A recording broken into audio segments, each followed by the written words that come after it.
దేవుని సన్నిధిలో తన ఆత్మను ఎత్తి పట్టుకొనుటకు ముఖ్య కారణం ఏమిటి?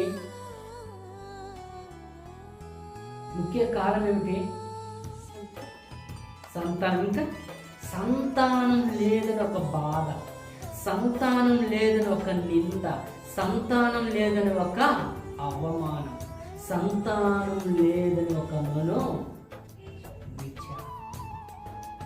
అందుకనే మళ్ళీ ఏమిటి రండి, మళ్ళీ 20వ కీర్తనలోనికి రండి. 20వ కీర్తన మొదటి వచ్చిన 20వ కీర్తన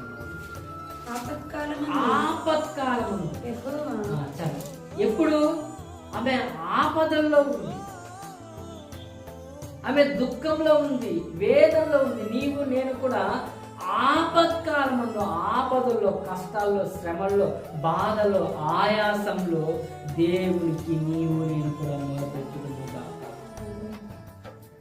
120 కీర్తన కూడా ఉంది. మరి చదవండి. నా శ్రమలు నేను యెహోవాకు.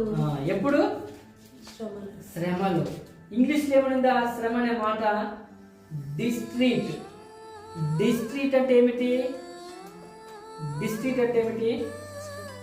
శ్రమకు